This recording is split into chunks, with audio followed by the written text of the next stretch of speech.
Hey there, everyone. Eric Cox here with Netcapital, and I'm very excited to be joined by India Hayes and Herold Raymond of Mini City. If you will just allow one moment for people to go ahead and settle in, and then we will be off to the races. Thank you.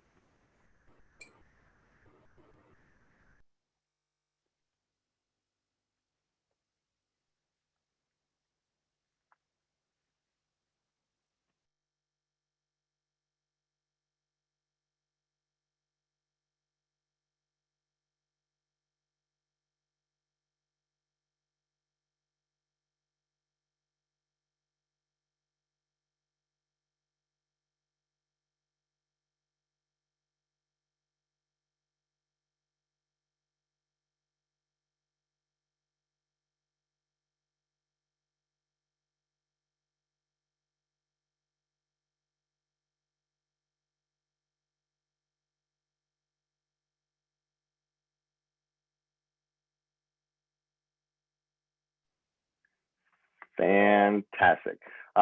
Well, welcome again. As I mentioned earlier, I am Eric Cox. I'm a member of the Netcapital team.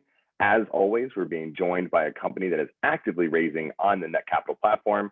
I will add a direct link into the chat so you can go and check it out, get more information, ask any further questions that you'd like to, and of course, invest.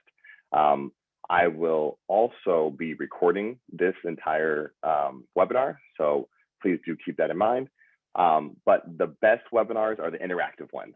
So please use the Q&A functionality built into Zoom. We want to keep this as interactive as possible. We want to answer the questions that you have that can help you make a sound investment decision. Again, there is a chat function, but Q&A works a lot better, so I can track all the questions and make sure I can get to as many of them as possible. So go ahead and dive right into the Q&A functionality. But while you guys are warming up your fingers and getting ready for Q&A, why don't I hand it over and just learn a little bit more about Mini City. So India, Herold, whoever wants to take over, why don't you just tell us a quick bit about Mini City? Yeah, absolutely. So welcome everyone and thank you for joining our webinar. I'm India Hayes, the CEO and co-founder of Mini City. I'm joined today by my counterpart and brother, Herold Raymond, who's our VP of Business Development. And Mini City is a tech resource hub that streamlines the admin process to obtain legal forms of identification for the homeless and homeless care providers. Thank you so much for that. And let's before we go deeper into exactly what Mini City is and how it works, why don't you tell us a little bit about yourself, India, and Herold, if you would do the same after. That would be great. Absolutely. So, as I said before, Herold and I are siblings, and prior to Mini City, we were heavily invested in community efforts and advocacy. We actually come from a family that works in social impact, so working on women's rights, humanitarian aid overseas as well as domestically. All that stuff really is close to our heart as well as our family's heart. So prior to Mini City, I was volunteering in women's shelters around Atlanta. That's where we're based, just on helping them get back on their feet, feeling empowered, and any other kind of gaps that they were having. So I'm very community focused. We lead Mini City with community, and it continues with community. We actually arose from a hackathon that was being hosted by Goody Nation. So they basically hack different social ills across the nation. And Atlanta's call to action was hacking gentrification. So being so heavily invested in community efforts, we really saw a huge need. We knew we wanted to work with the homeless after years of working one-on-one with them. And that's where Mini City came from, just a community panel that was hosted through tech and other efforts. And, you know, it's something that we are really invested within. So I know my brother can speak to his own accolades and community projects himself, so I'll turn it over to him. Thank you, India. So my background, like India, is like heavily rooted in social impact, IT, business, and particularly statistics. So I've been working with advocacy organizations like the Conservation Fund, where I focused on environmental health and food disparities within the South, and exploring economic engagement opportunities to promote sustainable practices in these communities. But I really have a lot of experience with like large IT projects and enterprise companies, because before I joined Mini City, I was working full-time as a consulting engineer with Cisco, and I worked with Google Fiber and their small business team, trying to get smaller organizations, small businesses to use Google tools to better enhance their business. But with our experience and social impact and kind of that big passion for computer science and technical know-how, it really helps us to know like the different pain points of these grassroots organizations and kind of having that technical experience to see and understand how IT and the digital tools can really alleviate some of these bigger issues. And really, we're just committed to all of this, committed to the mission of Minicity and what we're trying to do with different cities and helping out the homeless population. Oh, thank you, team. It seems like a very strong background for what you're working on now. I know you have another team member, Sarab. Could one of you speak to what he brings to the table? Yeah, absolutely. So Saurabh Jha is our CFO and another founding member. He is a PhD candidate in his last month at Georgia Tech. That's why he couldn't join us today. Busy wrapping up that PhD, but he's a two-time startup tech founder. His research and tech expertise has been backed by Apple, Intel, the Air Force. I'm probably forgetting a few other science foundations, but a lot of really strong leaders. He also has experience on patenting his different technology and startup efforts, whether it's provisional patents or full patents under Georgia Tech. So he's also a patent holder. He brings a wealth of knowledge in business management and consultancy. So he's been really pivotal in helping us work with the Center for Civic Innovation, helping us launch our first pilot when we first were working with customers. We've grown a lot since then, but he definitely adds a lot of tech background as well as business management acumen. Oh, fantastic. Rounding out the team with some tech and business. Let's circle back now after discussing that. Let's circle back to big picture. What are the problems that the homeless population are facing? And then we'll kind of start talking about how Minicity is one of those solutions. How big is this problem, homelessness, in the United States? Yeah, so chronic homelessness is a huge issue in the United States. There's about 500,000 people that are experiencing homelessness on any given night in the United States. And Forbes found that of the chronically homeless, so those are individuals that are experiencing homelessness for decades on end, so not just short periods of time, but long-standing homelessness, it's a huge drain on our cities. There's actually $10 million just in taxpayer dollars alone that's spent addressing the needs of the chronically homeless. So that doesn't get into our total addressable market of all the different issues that kind of funnel into that. But this is a very, very vulnerable population that's often pushed to the fringes of society.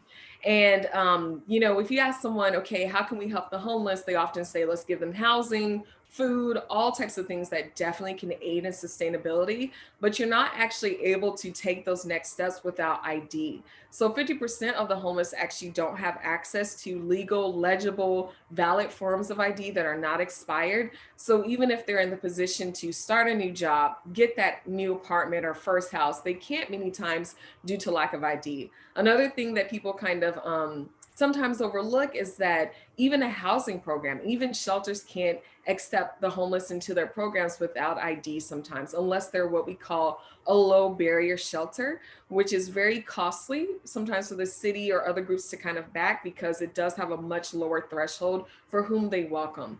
So that's kind of painting, the landscape and where Minicity kind of interacts. Excuse me. Wow, that's super interesting. So what I'm hearing is there is a large barrier to access to these great services that people are trying to provide to support the homeless population, but without identification, pulling yourself out of homelessness in forms of jobs or housing or even healthcare, this is a big barrier to that one piece of identification. Yes, absolutely. And how does Minicity help make the identification process smoother? Yeah. I feel like I've been talking quite a bit. Harold, do you want to talk a bit about the identification process? Yeah, definitely. So Minicity, we have a quick mobile application. When anyone comes into one of our partner locations, they can, within 5 to 10 minutes, fill in a series of prompts where we accumulate enough information to generate a user folder and user profile. And that profile, we've done about 6 months of previous research, contacting vital records offices to know the process of getting someone identification or birth record without the need without some of the needs of identity or work history or any of those past things that they may not have. So with that general profile, we generate forms, different or 6 different notary and authorization forms for this user that we use to contact and handle correspondence with the Vital Records Office to deliver a birth record or ID for the user. We also accumulate other information. We get, you have user tracking, user surveys, where we accumulate data points around their experience being homeless and some of the services they do need, like what ID and different resources they have currently, what they need in the future, and other kind of quantitative and qualitative data points about their experience, things they don't have, and they're really just the story it tells. Absolutely. Thank you. Thank you so much for sharing that. And so we're talking about 500,000 individuals experiencing homelessness any given night in the United States, and that's in the wealthiest nation in the world. This could be a global application, I imagine, but still focusing on the United States for now. We're talking about 40% of those people being women and children. Tell me a little bit more about what are those costs associated from a municipality standpoint. I imagine there are some police costs. There are some emergency room visit costs. So can you walk through the cost implications of the outside of the human dignity part, which is compelling on itself? Let's walk through the financials a bit. Yeah.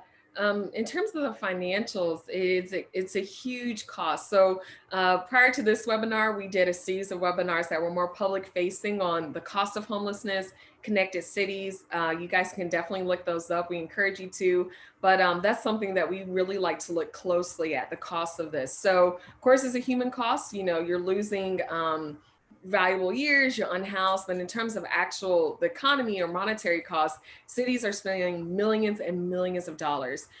Let's just take a look at Atlanta, the city that we're based within. There's about $23 million that's spent each year on ER visits.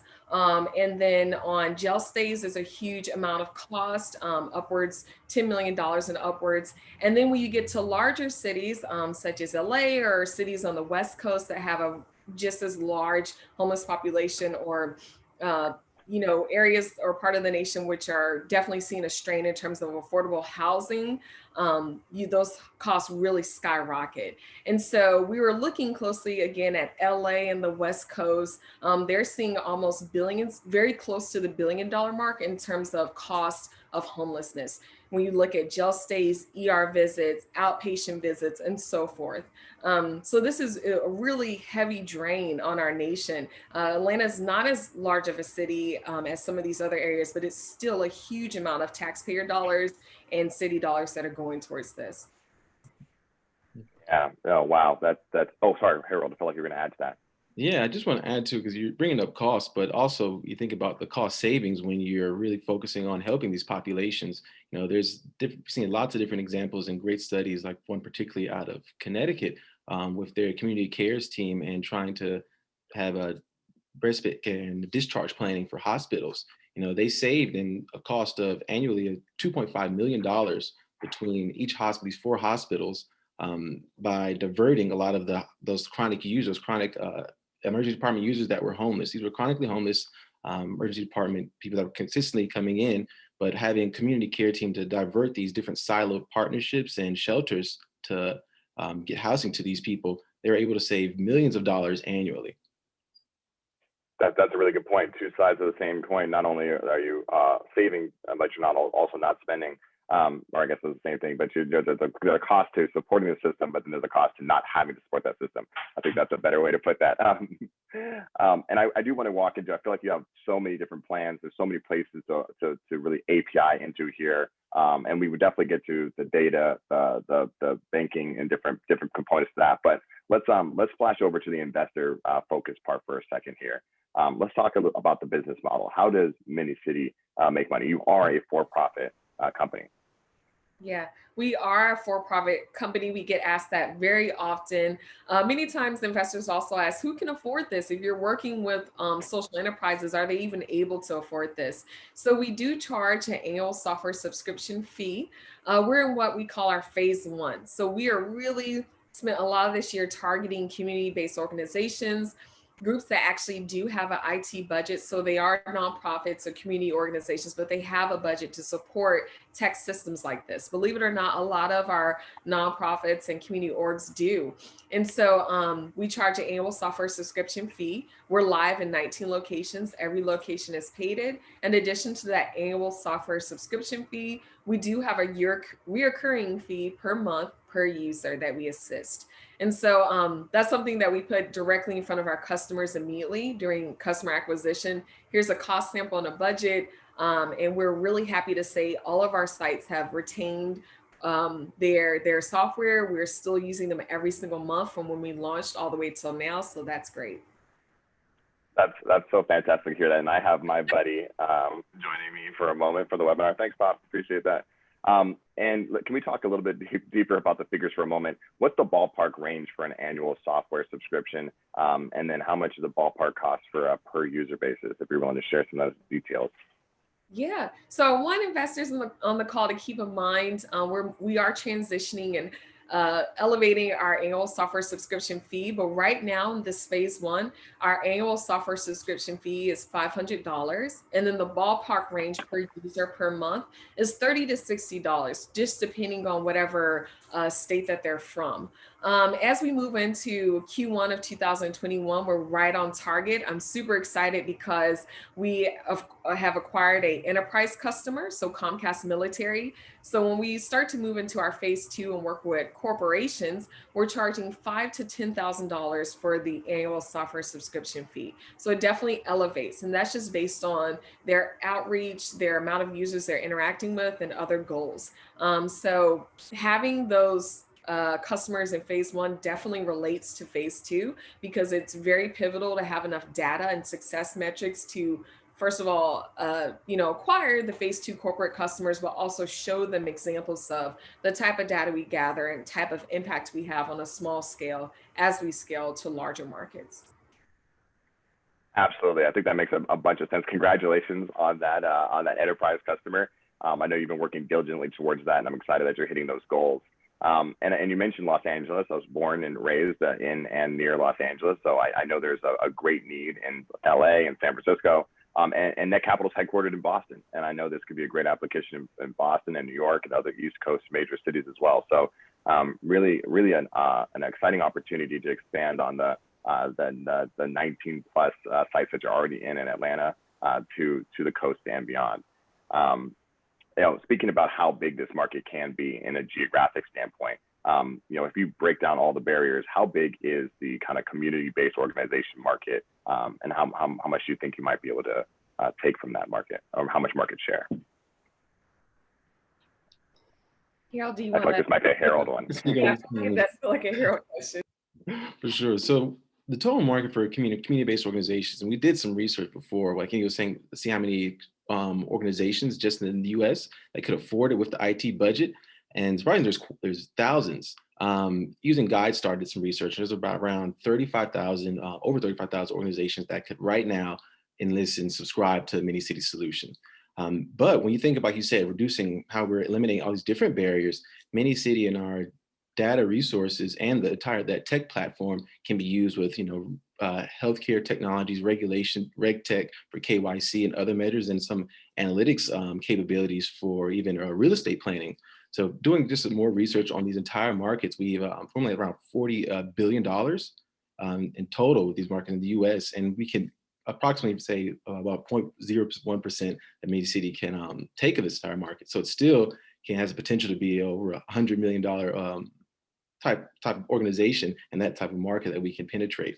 But even when can even grow larger with experiencing, think about these different barriers that we're exploring for cost saving solutions as well, and health and wellness appropriations for this community, that it can be even greater market for that we can penetrate and grow.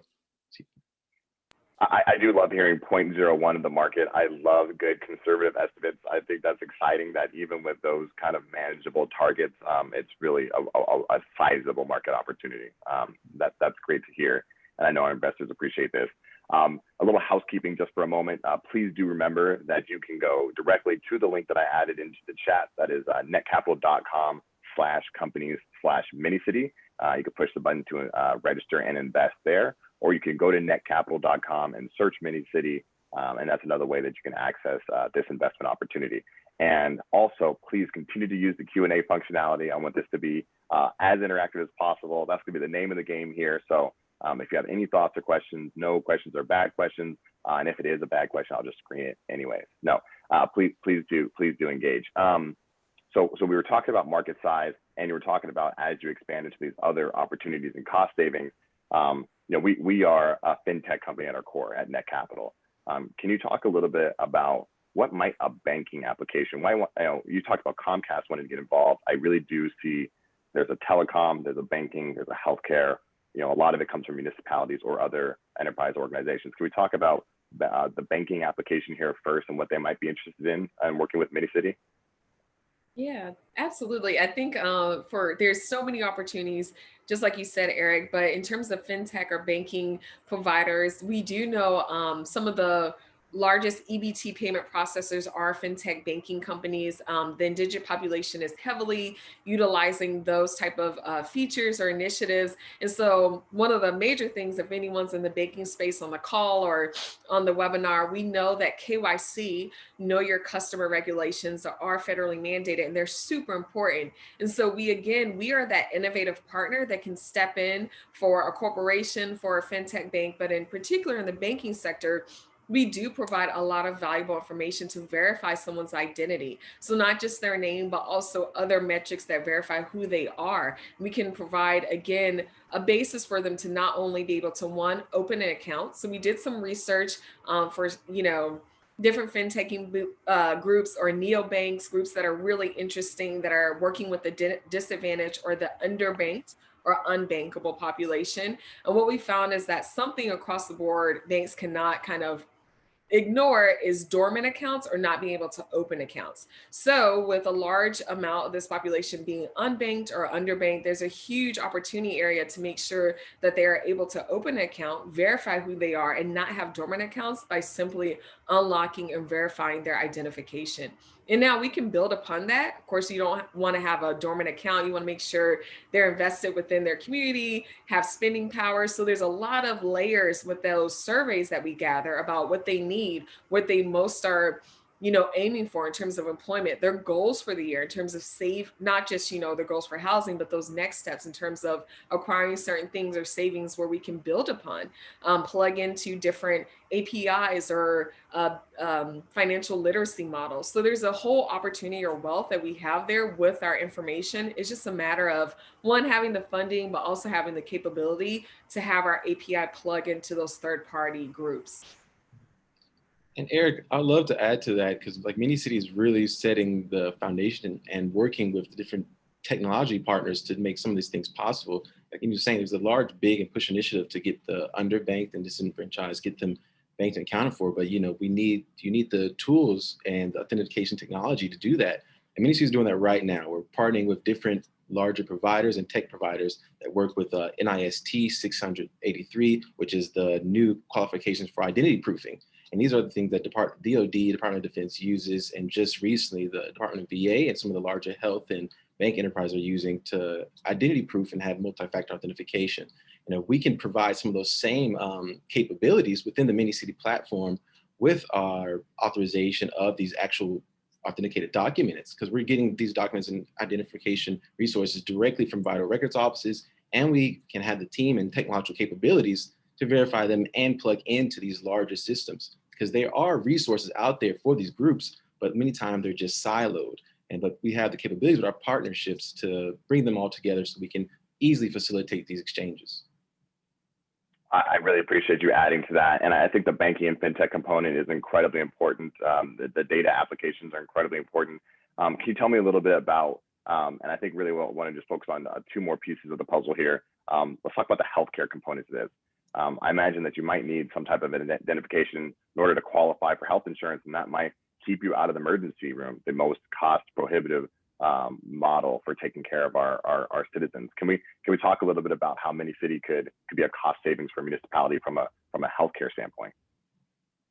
Yes, definitely. I think I can take the helm on this as well because I'm doing a lot of research for this now, and we're actually in the talks and speaking with health systems within Grady Health System and Wake Health System in North Carolina, working out some of these things as well.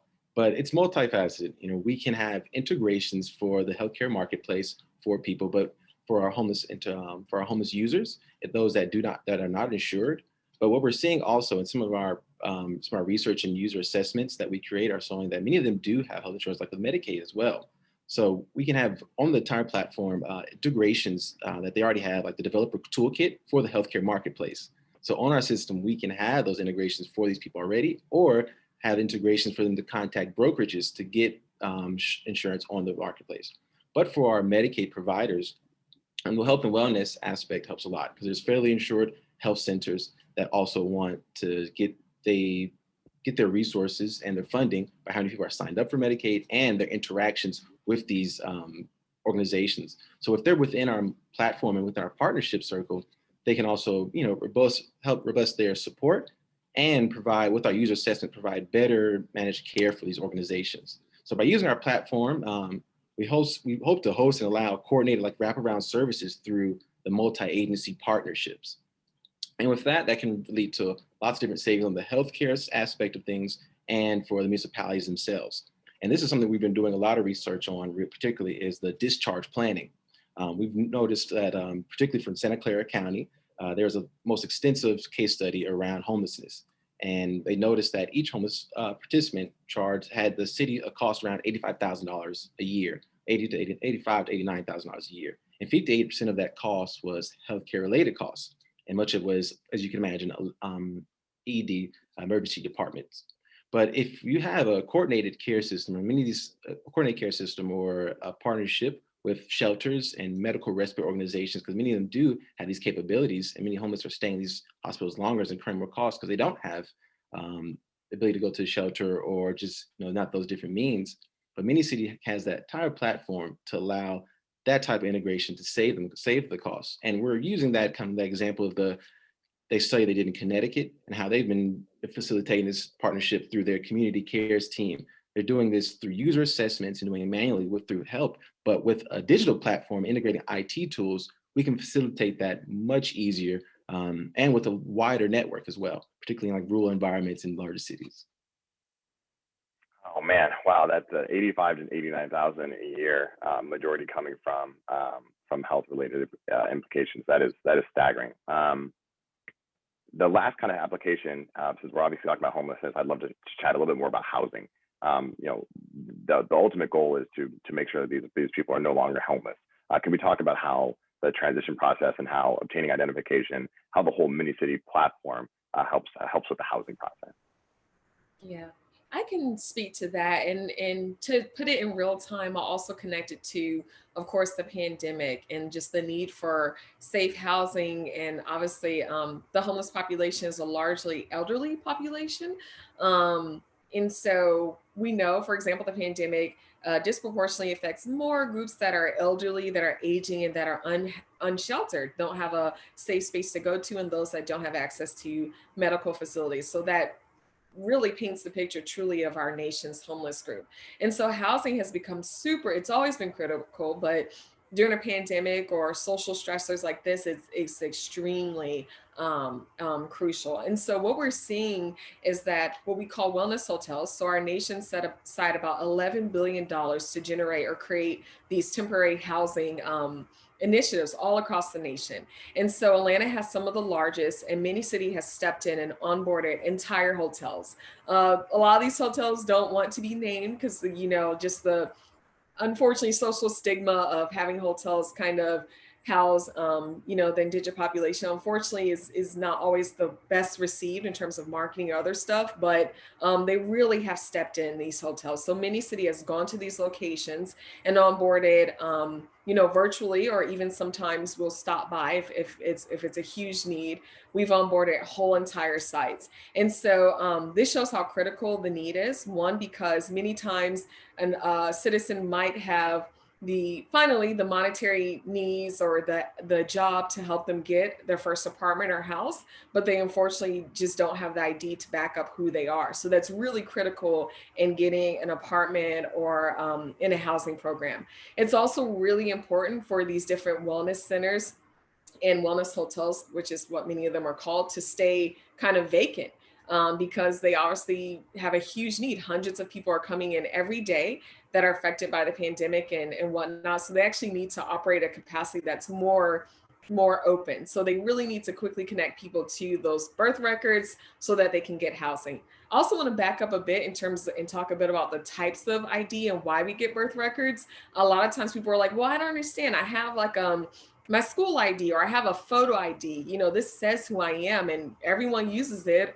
But actually, surprisingly, birth record, what we found is the strongest form of identification. It verifies your nationality as well as your birth date and your name. Just, it's a really strong form of ID. Other than a passport, which many times is financially not available to not just the homeless, but a lot of folks, a birth record is that strongest form that's going to get you housing. So we even see a lot of times people who have state IDs or school ID, but that's still not enough. You really need that birth record.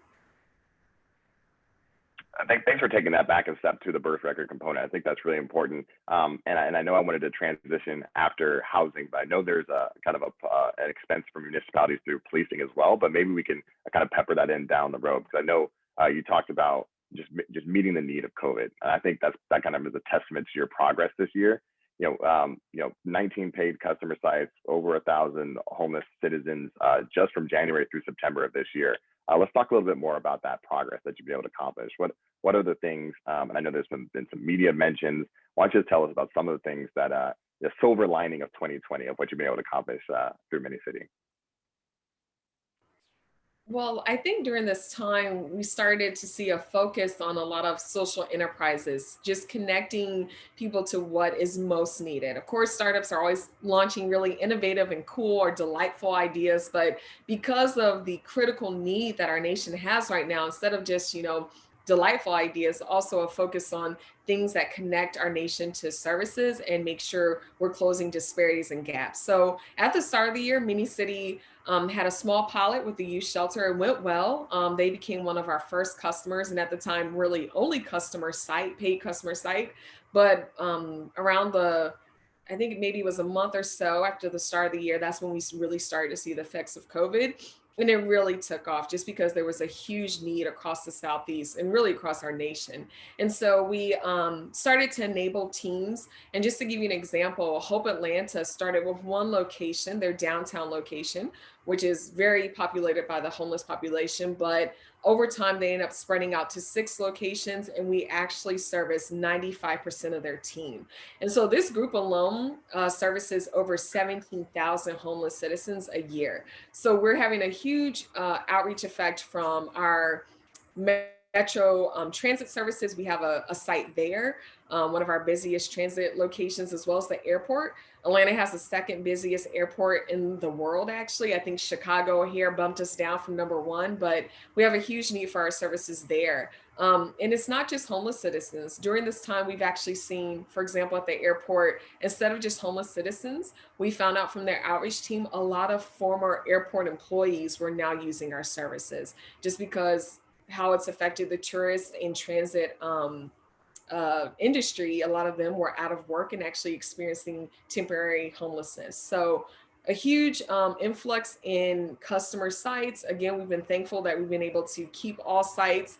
And in terms of overall traction, beyond just the corporate enterprise partner, we also were approached for the first time by a municipality, Denver. They would like to, kickstart or see how they could do a pilot. And their actual average homelessness is 3 times the amount of Atlanta, but they were really, really impressed by what MiniCity was doing and helping us scale there.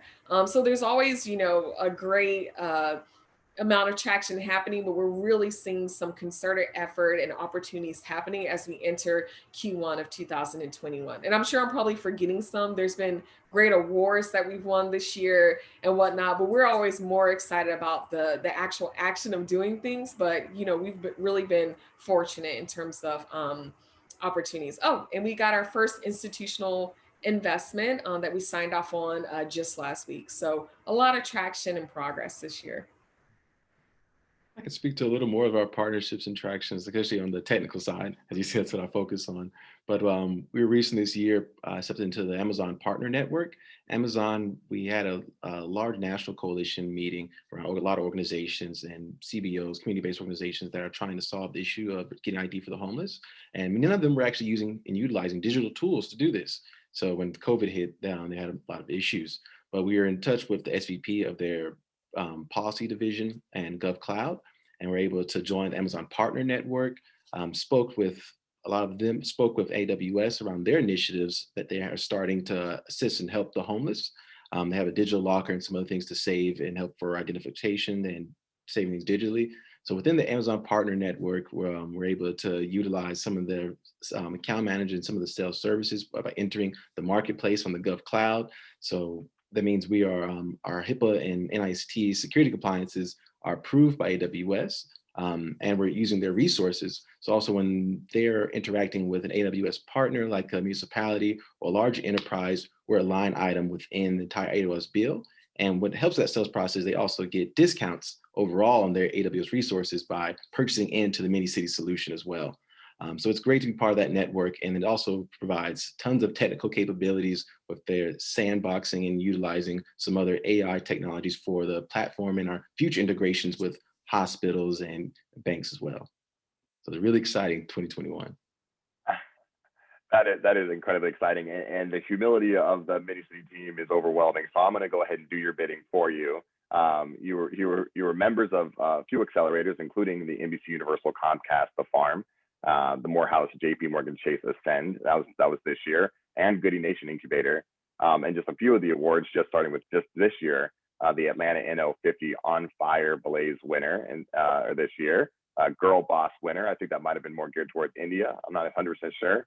And 2020 NBC Universal Comcast Startup Cohort. So some really exciting things. Again, I mentioned the silver lining of 2020, and I think that 2021 is going to continue in its upward trajectory.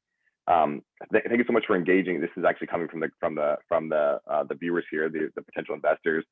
Can you please kind of expand upon the steps that it takes to establish identity? What is, especially when it comes to, I think, that birth record that you said is so strong. What do those steps look like? Yeah, so thank you for that question. So there's several use cases. So I'll give Ohio as an example. That's a state where all you need is to fill out the application. You don't even need support ID. So that's one of the perfect use cases. If all states were like that, there wouldn't be a need for mini-city. But the truth is, every single state has a different form, a different process, and a different method for verifying ID if you don't have ID. So one of our first homeless citizens, and actually one of our oldest, he actually said, it feels like you need ID to get identification. That couldn't be more true. And the average use case of any one of us wanted to get ID, you could use a third-party vendor and just provide, your driver's license, passport. You could pretty quickly get it, or you provide information on address history, banking information, a lot of stuff that the homeless actually just do not have access to. So besides having answers to those questions, they usually do not have any other form of support ID. So the way we're able to get it is, for a homeless citizen, they feel like they go to the kiosk and they fill it out in 10 minutes and then the record is released. It's like magic. But on the back end, what's happening is we're streamlining over 60 notarization and authorization forms. There's an actual process that we have to initiate after the software acquisition is signed, where we onboard every staff member. We do virtual trainings, we get their work badge, just a variety of authorization forms that we store. So we create a profile of every site, as well as every program director, and then now all the staff members under them. That is really important because we use a lot of that to create a docket or a profile on every single person. So if I were to sign up and say, hey, I'm born in North Carolina, but then we went in on the back end or even on the front end and changed it to Georgia, all the forms would, seamlessly update to include what is needed. And just to give you an example, a more difficult state, Florida, for example, it's a variety of stuff. It could be a sibling name, authorization form, any school records that you might have or may not have, a notarization form, and a variety of other things. I can't remember all for every state offhand, but for some states, it's pretty lengthy, the different forms that go into it versus, again, if it's in Ohio, it's quite straightforward. So that's kind of the process. Our system is creating just a really thorough docket so that each citizen can get a fair chance, actually not just a fair chance, a very effective and sure chance to get their birth record, and really quickly too. So just in human nature, the caseworkers, the reason why a lot of times I'll ask, what's your secret sauce? How come you're able to get it? I've been doing this for 30 years. We don't get it. And the truth is just as Harold spoke to, we did 6 months of just thorough research of contacting every single vital records office and just really relentlessly asking, what do you accept if you just have nothing at all? And then we pretty much added tech to that. So they're having to do that manually, and it could take them weeks to find out what works for one state versus our system is like a little, internal business admin doing it all at once in the blink of an eye. I think that's super helpful to give the investors an idea of what that process looks like. And then you mentioned some hardware, some other team members. So just to be perfectly clear, you're not a hardware company. You do not create the hardware for the tablets to be able to run this process. Is that correct? Yeah, we don't create the hardware for the tablet, and that was really intentional. When we first started, we utilized like a wristband and other stuff, but we try to make it so that our software, which is preloaded onto the tablets, is very compatible with any 7 to 8 inch tablet that's on the Android system. We actually lock all of our tablets. This is really important, especially in youth shelters. They can't browse Netflix. They can't go on any little Facebook sites. All they can do is access our services. The information is encrypted as it's traveling. As Desa said, we follow the National Institute of Science and Technology standards for HIPAA compliancy, but it's pretty much a closed system. We can go and see them on our servers and connect them remotely to Wi-Fi or find out if they're charged. We get all kinds of questions. So we can do some troubleshooting with the hardware, but we don't produce any of the tablets or build them.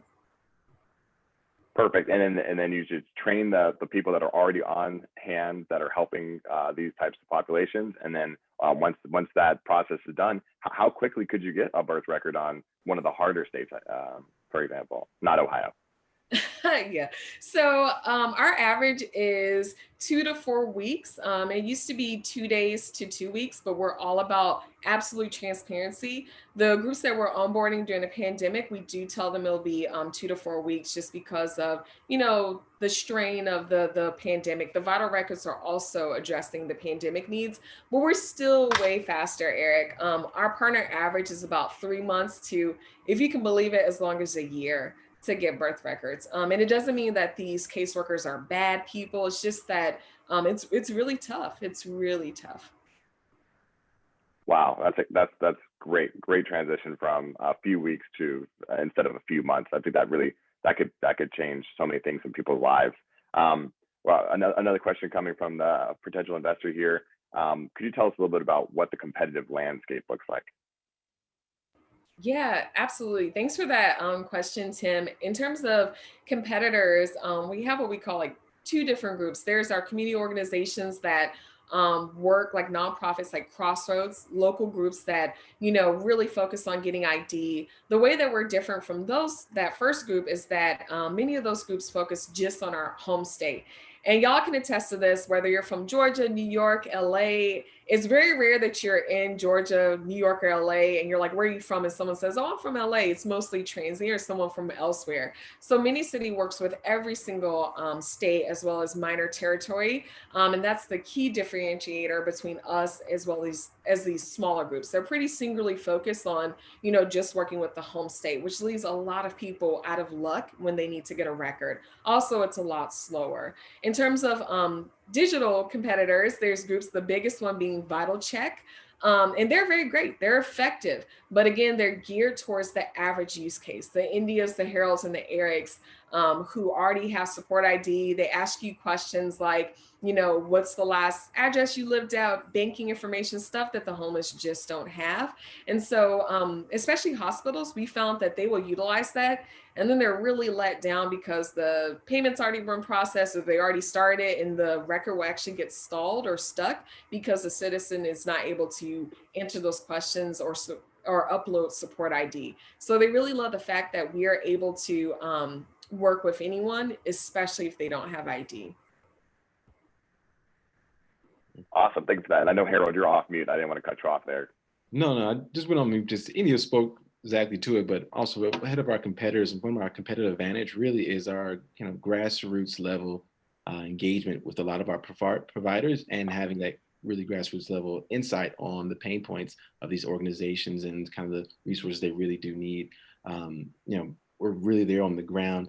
Just a logistical barrier of getting some of the homeless to some of these provider sites, from the smaller CBOs to even online, and just how much it cost, or even the CBOs or the caseworkers we're working with, getting them to a vital records office can be really high and increase that time of getting identification.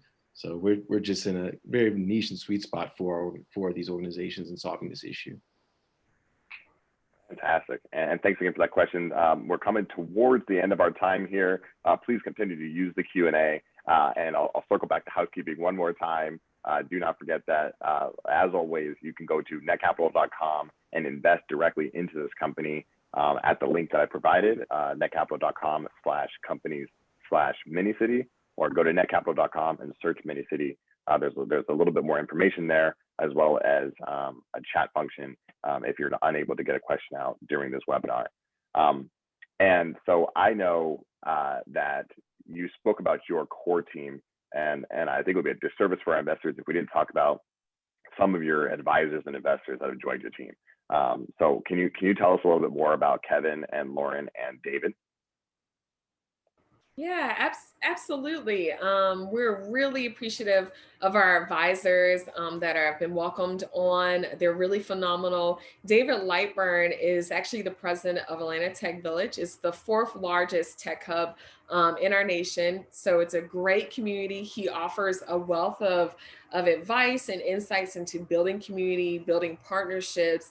And again, he launched Atlanta Tech Village when he was very young, and has a wealth of experience in just being a startup founder, as well as a partner and investor. Lauren Kane is actually one of the former directors at Golden Seeds, and she's also really, really pivotal. She helped us in a pitch competition. She's been a coach for us. She's helped us walk through investor strategy, and she's really keen on uplifting female founders. And so we welcomed her onto the team, and she's just been really great in helping us tighten up our business strategy and communication. Ken is actually the director for the Farm Accelerator that's powered by Comcast and NBC Universal. He's been really close to us this year, really pivotal in helping us go through pitches, different strategies, especially around fintech banking partners and the use case for health systems, just making it digestible and something that's more clearly conveyed. He's been very key in that. He also was really pivotal in helping us get the connection and launch a pilot with Comcast Military. Yeah, those are our advisors. Oh, and I'm sorry, the best for last, Kevin. He's been really great. He works really closely on the tech side. He's a 4 times CTO. He's also a fractional CTO for a number of groups, but he's heavily invested in the tech space. He's been a champion of Minicity very early on. He's one of our coaches that we were actually connected to while we're at the NBC Universal accelerator, but he's been extremely pivotal in kind of working alongside Harold in terms of stepping as a CTO or as a tech lead. Yeah, that really does help, I think, round out the edges of the team there. Really excited that you've been able to aggregate that strong of an advisory crew. Last little bit here, and I know we wanted to focus on your core competency, which really is the ID services, and that's incredibly important. But you already begun to add on top of that in terms of employment services and referral. Can you talk a little bit about how you're able to kind of take what you're doing with identification and apply that to these employment services and really kind of help support the ecosystem to be able to support themselves? Yeah, absolutely. So, we have so many visions or ideas for future features, and we try really hard to make sure we're gathering enough information so that transition is pretty seamless. And so in the onboarding process, as Eric said, we gather enough information to create an employee profile. So it's just a voluntary step that they can take. We really encourage people to do it, especially if they're looking for a job.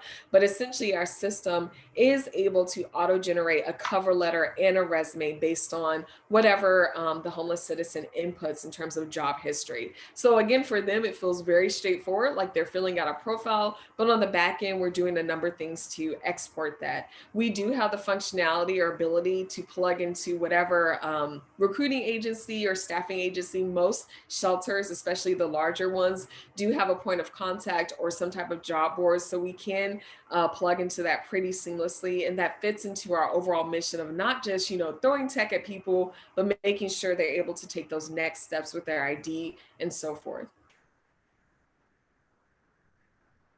Yeah, that's super important. Just really kind of solve the problem, not just creating a solution that kind of fits within a problem. That's very helpful. Last couple moments for people to add into the Q&A. But if not, bringing it home here, team. Can you tell us a little bit about kind of what you're most excited for in 2021? And I know we have alluded to a couple of things, but just, can you tell us, on the horizon, what do you think is going to be one of the most exciting additions to the mini city platform? Oof, that's quite a bit. That's excellent. But for me, it would definitely be making our technology, much more robust and able to work with these different, the platform to work with these different markets and customer segments. Now, we've gotten so much in this year, so much kind of hype from out-of-state organizations and municipalities, these organizations, hospitals. It'd be great that we're just making these steps to, our technology is having the online platform, web interfaces, API integration. We're doing this funding round to do a lot of this capabilities, and we have it pretty much already in line to really grow and integrate with a lot of these systems. So it'll be really interesting to see how we partner with them, how we connect, and I'm just really excited to get the ball rolling because we're already starting with many of them with these first talks. It's gonna be exciting to see where they lead them to the first start of 2021. Yeah. Yeah, we're always getting asked, what's next? What after ID, what's next? And so we're really excited because 2021 is really our what's next year. We're taking this wealth of data and information and ID, and we're able to implement it in a variety of areas, whether it's Comcast military or health systems. There's even some we hope you guys stay really in touch, whether you invest or otherwise, just to see what's next for us. Some things that we can't even just yet announce that is really cool in terms of data. So we're wanting to see how we can kind of make come to fruition the idea of connected cities. So whether someone's in Atlanta, Denver, Boston, wherever, they're able to really take those next steps and kind of feel like, we live up to the name of mini city, where you can have a home anywhere, you're not experiencing chronic homelessness, and you're not isolated. Oh man, that inclusive message is so heartwarming, especially now. And last little bit here, that's an exciting thing about the future. Let's talk about now. Like, what is the most important thing for the investors to know? Why they should invest right now? Yeah, I think I would love for investors to walk away with the knowledge that you're investing in something that makes our nation really reflective of a nation that's thriving, where citizens aren't just surviving, but really contributing, where we're able to close some of those disparities and gaps. We talk all the time about the economic strain, but also I think, it would give a lot back to investors to know that they're also addressing a human strain, something that's really affecting human dignity. So I'm really confident we're able to reach some of our goals. I'm impressed by our own team that we're able to really hit some of the traction. I'm sure you've heard a lot of startup founders say we anticipate this will happen, but we're really on target. We've actually exceeded a lot of our goals in terms of connecting to enterprise customers, launching with a number of sites. But if you jump on the bandwagon, you're also helping create a richer and deeper social impact, which is great. I think that is perfect. And Herold, I'm not sure if you want to even try to follow after that, but I imagine that's probably where we should leave it. So thank you again to everybody who attended. Thank you for those who asked questions as well. Thank you so much to our panelists, India Hayes and Herold Raymond, and the entire team at Mini-City. I think it's been a very exciting proposition, and I'm so grateful to have you on the Netcapital platform. Obviously, do remember you can go to netcapital.com/companies/Mini-City and invest with a push of a couple buttons, or you can go to netcapital.com and search Mini-City, and you can invest through that way as well. So thank you so much for all of you for joining, and thank you, Mini-City, for allowing us to help be a small piece in your journey. Yeah, thank you for having us. Thank you, Eric. Thank you, Netcapital team, and all investors. All right, bye, everyone. Bye.